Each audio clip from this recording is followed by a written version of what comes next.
welcome to another episode of the Make Musings podcast. That podcast where we raise up awareness about disabilities and everyday issues that affect mental health. And we also raise awareness about all the social injustices in the system. So we're just trying to make the society a better place. So today's guest is Danielle Young. She's a young, resilient woman who is a survivor of domestic violence, and she has turned that experience around, and now she helps women.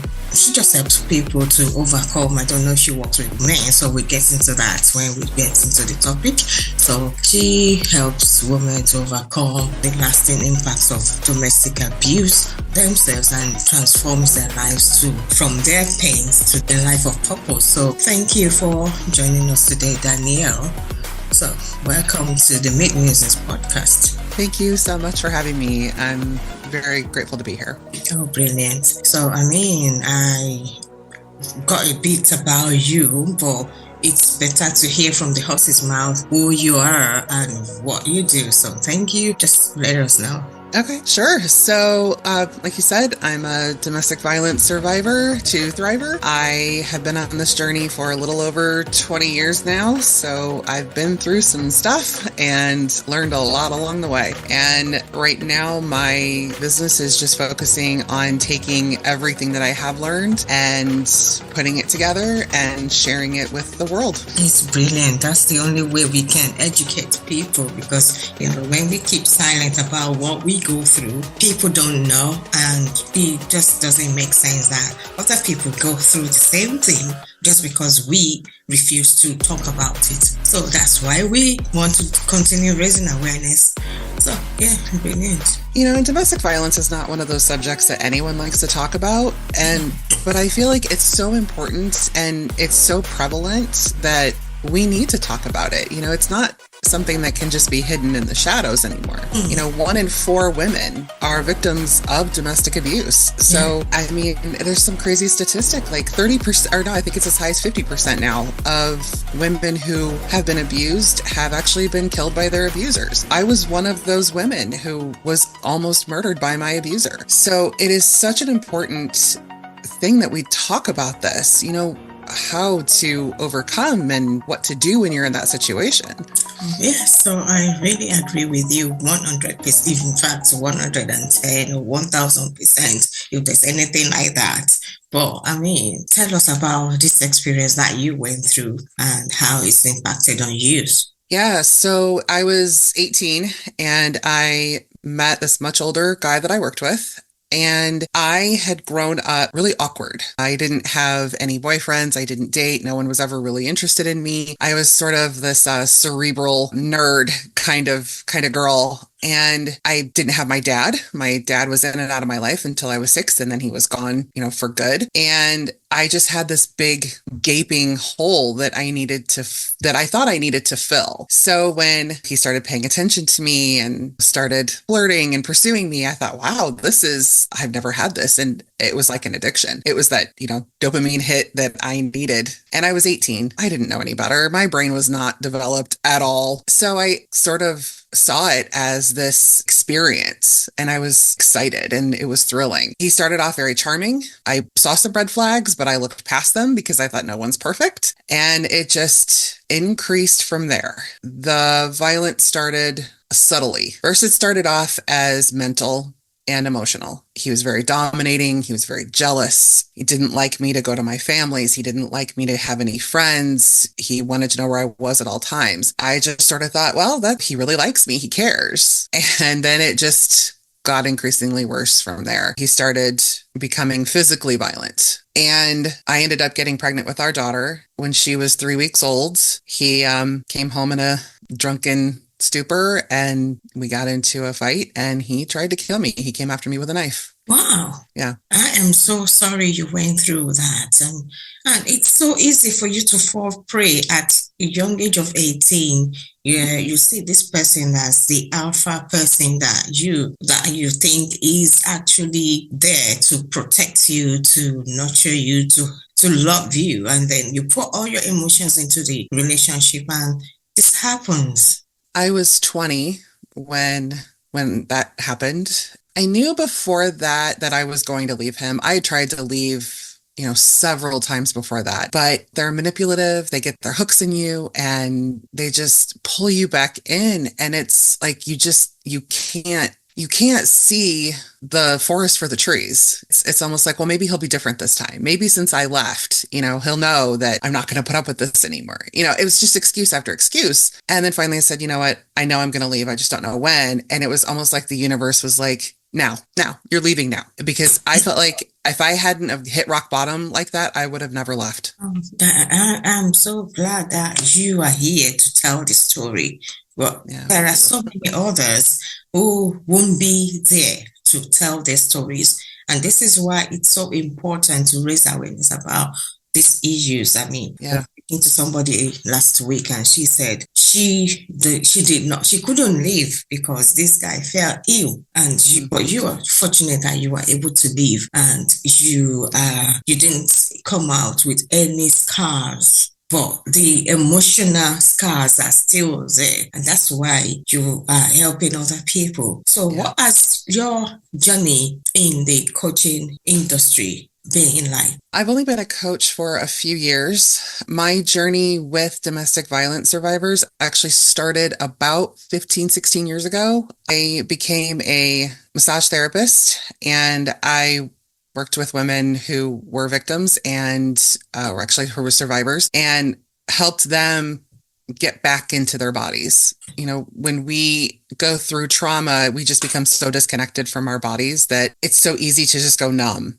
And so I really wanted to help women kind of get back in touch with themselves so, they can find the means to move forward. And I owned my own business for a long time. And then once COVID hit, I had to give it up. But then I actually started Self-Inquiry, which was brought to life by Byron Katie. The mentor that I studied under actually studied with Byron Katie, and I did a year-long mentorship with her. And Self-Inquiry completely changed my life. I was really able to start seeing how my thoughts and things that were still stuck in my brain were really affecting my life. And it really helped me get over those. And then, did you say overdose? Oh, it helped you get over the emotions. Oh, all right. yeah, Okay. my negative thoughts. All Yeah. right. I Okay. mean, I really let a lot of stuff go in that. I thought, wow, I'm holding on to stuff that I really don't need to be holding on to. Yeah. It's hurting me more than anything.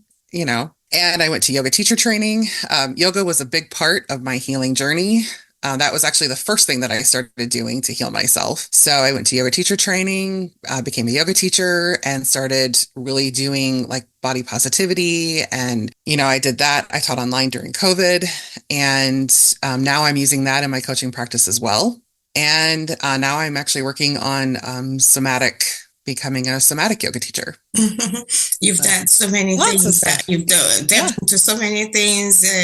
Whatever you find your hand to do, I mean, that's what it says. The Bible Yeah. says, whatever you find your hand to do it well and do it with a purpose. But your purpose is always being to help other women in healing from their own journey and getting the right help. But let's go back a minute to when you left that relationship. What steps did you take to leave the relationship? How did you Um, manage to leave? Because a lot yeah. of women don't just know how to leave, what to do Yeah. in this situation. Yeah. Thankfully, I had a lot of support from my family. The night or the day after he attacked me, we moved me out of our apartment. My family and I got me out of there. Did they just come visiting and find you in that situation, or did you ring them, or what? What? No, no. So the night that he attacked me, I ended up, I don't remember a lot of what happened that night. I've pieced together a lot of things, but there's still pieces of the puzzle that are missing. I ended up getting out of there with my daughter. I don't remember how. I just remember showing up at my mom's house with blood all over me and calling the police, and the police came and basically just took a report and were so very nonchalant about the whole thing. And I I remember the police telling me, well, at least you're still alive. That was my prize for, I mean, it was disturbing. I ended up with my mom. I was able to live with her for a little bit after I left and I could get on my feet again. I worked full time. I put myself through college at night. I eventually moved out, got my own place, and became an adult. Oh, thank you so much. Yeah. One of the most significant challenge that women face when they are trying to rebuild their lives after trauma is just the lack of confidence. They have low self-esteem. They suffer from anxiety, depression, emotional pain, and all sorts of emotions going through their head. And I'm sure you went through that as well. So how do you help women now who are in similar situations? Yeah. So the first part of it's a 3-month program. So the first part of that is we really work on nervous system regulation because when I left, I thought because I left, it was over. He continued to stalk and harass me for 2 years after that. So I still had, residual things going on. And I thought because I was out of it that I would just heal. You don't just magically heal because you're not in that situation anymore. So what I like to focus on is nervous system regulation and getting out of that fight or flight mode so we can tap into that parasympathetic state of the rest and digest. And that's when we can start processing things safely. And that's when we can start really thinking clearly and being able to make decisions based on our own truth instead of what we believe to be the truth. We've been fed a reality for so long by someone that through that, bringing the body back to homeostasis, we're able to focus on whole body. How do I want to put this? Like coming back into stability and our own mind instead of what someone else has force fed us. So that's the first step. The second step is we start working on limiting beliefs. We start working on the self-esteem issues. We start working on the confidence. We start really dismantling all of that garbage that our abusers are telling us. And the third part of my program is integration. So that is where we really take this into the world. There's meditations, affirmations, there's somatic techniques that we do. I throw in some worksheets sometimes depending on the circumstance. And this is the part where we take all of it, we integrate it, and you move forth into the world with this newfound mental freedom. Oh, thank you. That's amazing. I mean, it's like a step-by-step program. You mentioned that when you left, even after you left, your abuser still came stalking, which is typical for what women go through. How are you able to set a boundary between yourself and an abuser so that because I am aware that when you're still able to see that person in any way, it still brings back those traumatic events into your life. How important is it, or how do you actually set those boundaries so that you just don't get in contact with them? So for me, it was me telling him, you have no power over me anymore. I'm refusing to live under that state anymore. And once I started doing that, and the court system basically told me that it didn't matter that I had this domestic violence suit against him, that we still had to take parenting classes together. And, I still had to tell him my address wherever I lived. And if I moved, they really didn't care. And I just basically defied everything. And I said, you know what? I'm focusing on keeping myself safe and my daughter safe. That's my only priority. I knew that I needed to move forward in a healthy way in order to be a good mom. And that only healthy way for me was to just completely cut him off. That boundary, it was hard. It was really, really hard at first because I kept thinking maybe he'll be different. And part of it too was that manipulation, that mindset he had instilled in me. I was going to be nothing without him and that I couldn't live on my own. And I have the type of personality where if you tell me I can't do something, I'm going to do it twice. So I think it really did take that breaking point for me to say enough. And you really have to get to that point of saying this is enough. My life is worth more than this. Otherwise, you're just going to keep going back. If you're not at that point yet, eventually you'll get there. Like something will trigger that and you're going to be like, I'm done. Like I call it it's a point of no return, really. and I'd hit that point. Yeah. So it was really easy for me to kind of set up those boundaries. Like, no, I'm done. Yeah. And he did try to get back into my life, did try to tell me I love you and I swear I'll change and all this stuff. And it's like, no, Yeah. no, I would rather be alone than be in fear or be miserable.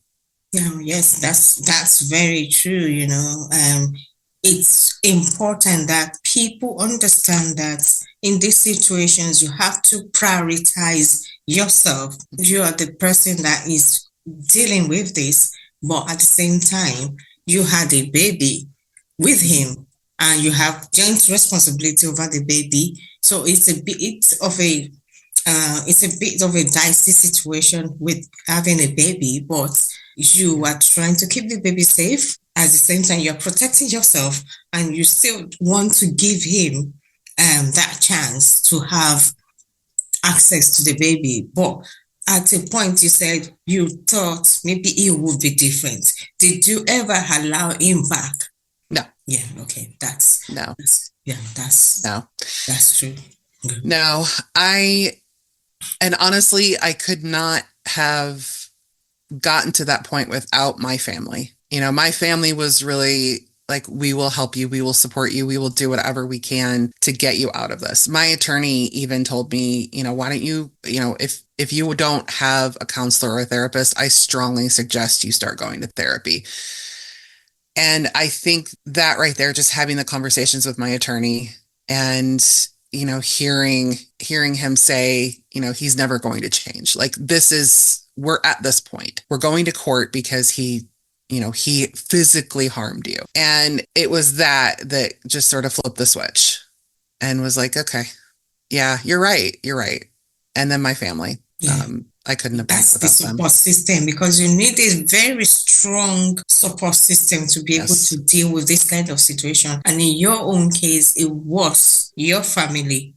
For women that you deal with, do they always have support systems in place? No. And that is difficult. What I recommend is find a group. There are a ton of resources out there for women who have been through domestic violence. And I always say, call these resources. They will set you up with organizations in your area that can help you. That's your first step, is to get that support where you have some sort of a safety net and you feel confident and safe enough to leave that situation. Because that's why a lot of women stay. They think, I don't have anywhere to go. Where am I going to go? And financially, they're like, I don't have any money. And I was in the same boat. I didn't have any money. So call the domestic violence hotline, in your area. They will have resources. There's community resources, there's state resources. Take that step. If you really want to do this, that's the first step. Oh, thank you so much for sharing that.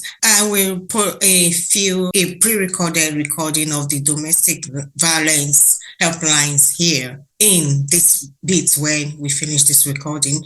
But in case anyone doesn't know that there are support systems in place, you can always reach out and call 999 or your emergency helpline. There would always be somebody there who would advise you on where to go. They will tell you what to do and they'll give you step-by-step instructions of what to do in that situation. Yeah. So thank you for that. Mm-hmm. So let's go back to your help with women who are struggling after leaving domestic abuse situations. What other practical advice can you give them?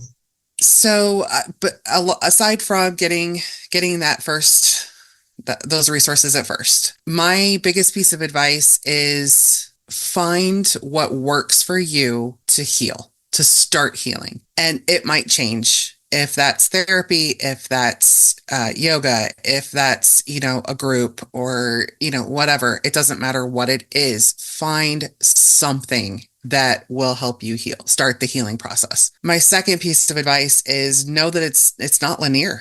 Healing is not linear. There will be days when you will feel like giving up. There will be days when you feel like it's working, and there'll be every day in between. Don't give up. Like keep going. It does get better. I promise you it gets better. There is life on the other side of this. Just keep going. Those are my biggest two pieces of advice.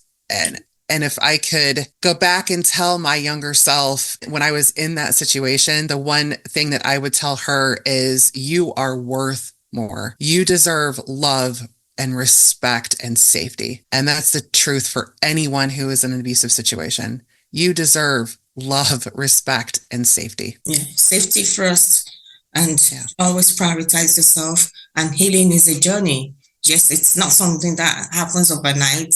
There will be days where it looks so dark, it looks so bleak, it looks like you're not even getting anywhere. Well, know that it is a journey. It's as long as you take the first step to start it, you're going to achieve your goal, which is to keep safe, really.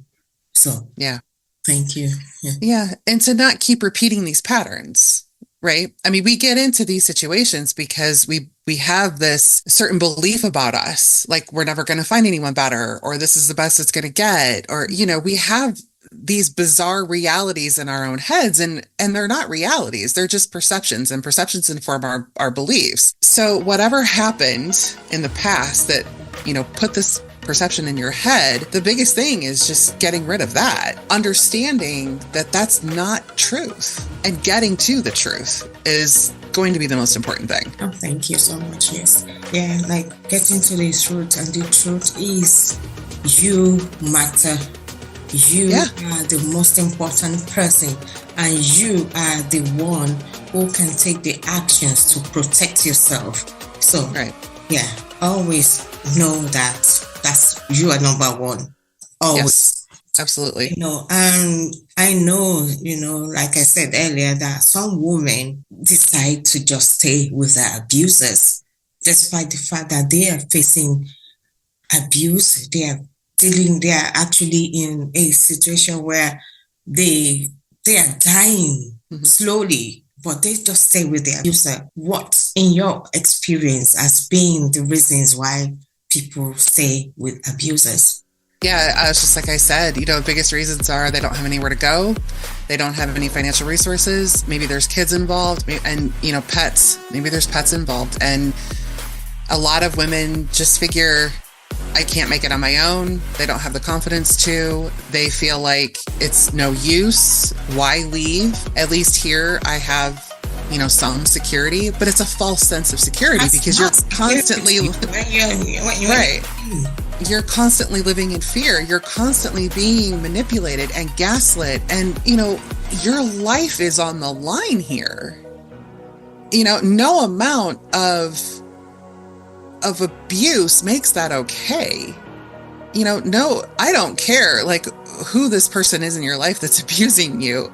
They're an abuser, and they're threatening your life. They're threatening your safety. And if you've got kids involved, I mean, look what your children are watching. They're taking that as a proper way to act and a correct way to be in this world. And that's what you're letting them see. If you're making the conscious choice to stay, that's your conscious choice. But just know that there are other options. There is a life out there. And no matter what that person's told you, that freedom exists. Oh, thank you so much.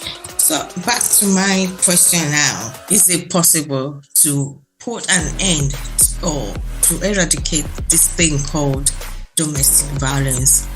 To eradicate it, I think we need a lot more education. We need a lot more resources. We need a lot more people to believe us. When we say we're being abused and this is happening, the justice system, it's been in my experience, the justice system has failed. They're like, we don't have enough evidence. There's no proof. It's just one lame excuse after another. So there really needs to be some reform with, the American justice system. I'll say that. With the UK system as well. Sometimes when women call the police, they say it's a domestic matter, we don't deal with it. And it's like, no, you really do need to deal with it because lives are on the line. I really would like to see some better reform with the abusers. This is an illness. There is something in them that is telling them that it's okay to be this way. So whether it's they have their own trauma to deal with, or whether it's, something else, there needs to be resources for the abusers as well, because that's really the only way that we're going to get from point A to point B with that. And I would really like to see some sort of system in place too, where there's a registry of domestic violence offenders. I think everyone needs that information. And I think with the threat of that, maybe, just maybe, people will, men or women, will wake up and say, hey, okay, maybe I need to do something about this and not keep perpetuating the problem. And we need to talk about it more. It needs to be a little bit more mainstream so that there is more education and more knowledge about what it actually is, what goes on, and what we deal with before, during, and after. Thank you so much. And yeah, I agree with you. There has to be a registry. There has to be a reform. There has to be a change to the way the domestic issues are handled, especially with the police system. They call it a civil matter. And they say we don't get involved with it. It's a civil matter. It's a domestic issue. Yes, it is domestic. But then if somebody is reaching out, calling the police, it has to be dealt with as an offense. And that offense needs to be on a register so that people can see that this person has been accused of doing this so many times. So that is what needs, with the kind of reforms I think we need to happen in future. Right. And so where can listeners find you? Where can they follow you? Yeah, so my website is probably the first place I'd go. It's inspiredactionwellness.com. And then I'm also Inspired Action Wellness I'm on TikTok, Instagram, LinkedIn, and Facebook. Brilliant. And thank you so much for sharing your experience and your wealth of knowledge with us. And I hope we'll come back in the future to talk about some other issues. So thank you so much for your time today. And this podcast will be on different podcast platforms. It's going to be on Apple, Spotify, and all other good pods and a lot of other platforms. Please subscribe on your favorite platform and share with your friends and family. We keep raising awareness about social issues, and this is one of the things that affects our mental health and our wellness as well. So thank you again, and God bless you. Stay safe out there. Thank you. Thank you. Thank you. A big thank you to all our listeners who have been sending us messages through the message link. I would like to thank everyone who has listened in so far and contributed to this podcast. Thank you so much. We couldn't have done anything without you. Keep listening, keep sharing, keep downloading, and keep liking. Thank you again.